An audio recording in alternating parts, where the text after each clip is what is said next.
We are live. Good morning, everyone. Welcome to the 12th Power Up. It's crazy. We've already done 12 of these. We are just getting started. We're going to keep doing these. These are extremely beneficial for me. I mentioned this on the last call. These are extremely beneficial for me. It gives me a wonderful opportunity to sort of gather the troops around and to focus all of our force on one thing, right? And if you guys watched the latest emergency meeting, you saw Tristan talk about this. He said, like, a revolution is nothing more than a bunch of determined men who get around and they focus all their force on a single objective, right? That's what a movement is. That's what a revolution is. And that's what we're doing, right? When we do these calls, we all gather together wherever we are around the world. We pop open the San Pellegrino or whatever kind of sparkling water or peasant water you guys have. It's okay at this stage for you. And we take a sip. And we focus our force on conquering the world. We take a katana or a sword or something, and we take a moment to just feel that power of being together, being united in our deliberate focus to improve ourselves, improve our situations, earn more money, and live a life of freedom. And there's power in that. There's power in joining together, even if it's virtually, even if we're not actually in the same room. But if we're united in purpose, if we're united in focus, then we're good, man. That's the same thing. And there's a power that comes in your life when you're part of it, right? You start to feel a little invincible. It gives you extra energy. You know you're not alone. You know you are part of something bigger than yourself. And that's something that's extremely rare that doesn't really exist for the normal person walking through their life. The normal man walking through his life is isolated, alone, and without meaning. You don't have that problem. You are not isolated. You have a group of people that you work with. You are not without meaning. You have clear purpose. You know what you want. You have a burning fire to conquer the world inside of you. And you get to do so with others. So you are a lucky person, and you need to take advantage of that luck to the max.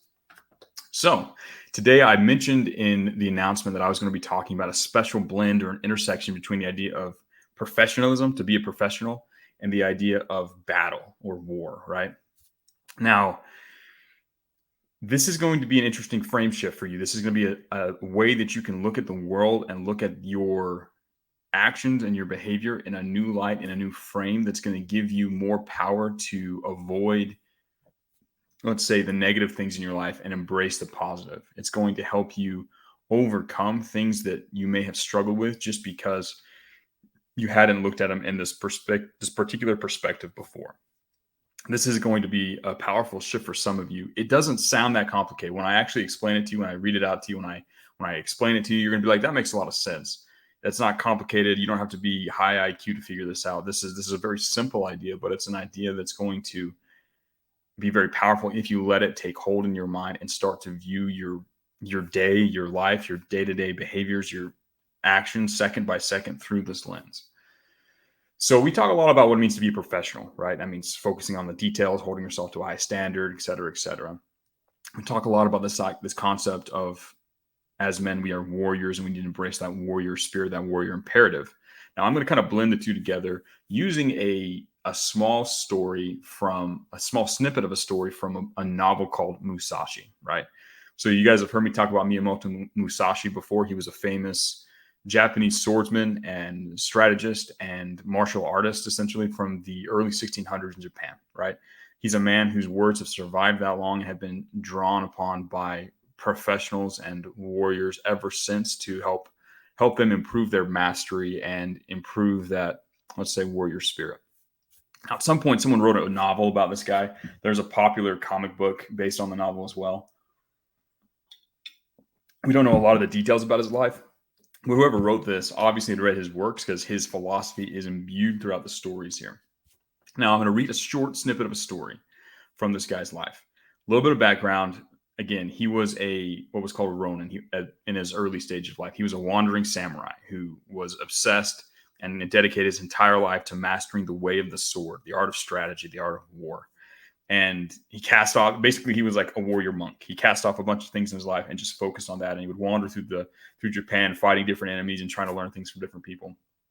And in this point in the story, he has a duel scheduled in about a week with one of the most respected martial artists or swordsmen of the time, who well, I won't dive deep in the story, but he has this scheduled out a little ways from there, and he's thinking about this, and he's getting ready to prepare himself.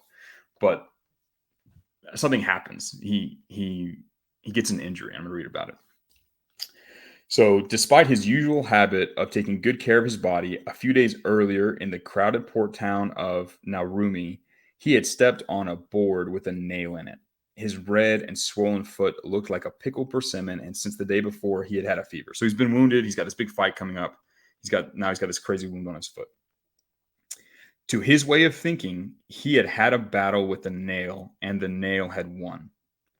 As a student of the martial arts, he was humiliated at having let himself be taken unawares. Is there no way to resist an enemy of this sort? He asked himself several times. The nail was pointed upward and plainly visible. I stepped on it because I was half asleep. No, blind because my spirit is not yet active throughout my whole body. What's more, I let the nail penetrate deep, proof my reflexes are slow. If I had been in perfect control, I would have noticed the nail as soon as the bottom of my sandal touched it. And he goes on and he's analyzing the situation. But it's interesting if you read into what a man like that would have had to been thinking, or how he would have to view the world to see that situation through that light, you get a cool insight. This man obviously viewed every interaction in his life as a battle between his will and someone else's will or some other situation. He realized that if he ever lost or something negative happened, it was because he failed to impose his will in a positive way on his existence. He lost that little battle, right? He viewed everything as a battle. And then later in that same little part of the story, he decides to climb this mountain to prove to himself how good he is, right? Before he goes to this big battle. So he starts climbing. He's got like this feverish foot. And it mentions that every step along the way, every rock, every blade of grass that tried to stop him, he viewed them as enemies between him and his goal. And he would like fight them in his mind that way.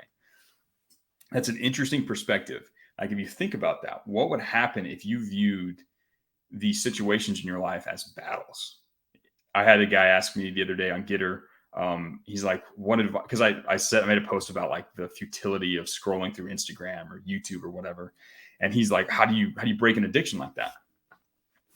And in my mind, that's actually what prompted this whole discussion. I thought to myself, like, my friend, you're in a battle. It's a battle between you and a phone, like an app. Like you have to win that battle. That's a matter of you imposing your will. You need to blink and cure your brain. In that case, there's a battle going on. It's between you and the addiction or the call, that emotion, that compulsion you feel to go mindlessly get some dopamine, right?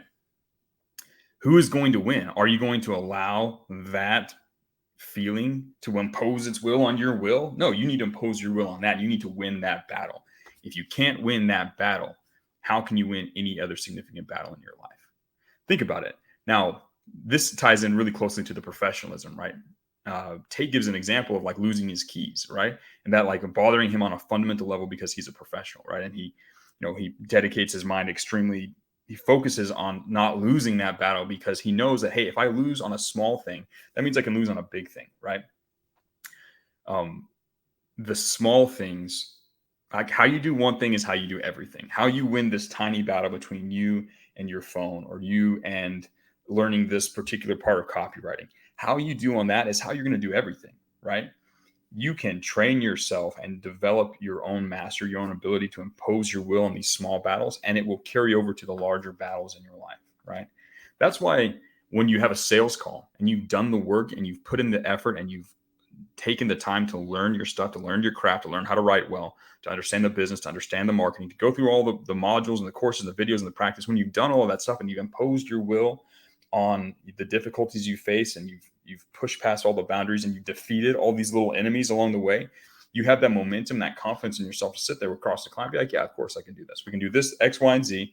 And I'm expecting to see a $10,000 to $20,000 increase in your revenue over the course of the next 3 days, right? And you can say that with 100% confidence because you have proven to yourself over the course of many, many battles that you have the ability to do that, to win. And your confidence goes up. That's how you develop self-respect. That's how you develop your own ability to be confident. Your internal strength comes from winning those small battles. However, most people do not view the world through this lens. They go through hunky-dory like sheep, You are not a sheep, you are a warrior. Everything in your life is a battle. It is a chance for you to fight and to win or to lose, right? And when you do lose a battle, which is going to happen, you need to do what Musashi did and sit there and figure it out. How did I lose this battle?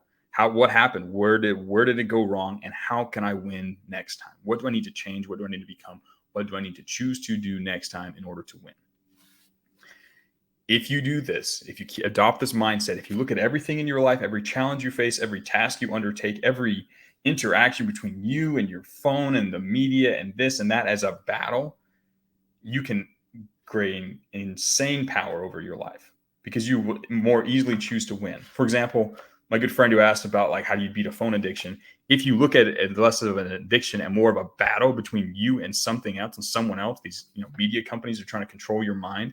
If you look at it as a battle, chances are you will be able to summon some level of masculine warrior spirit and desire to fight back and win. It makes it significantly easier for you to delete those apps, throw your phone over there and say, I refuse to play that game. I'm going to win because I am me, right? Keep this in mind. Think about this throughout your day.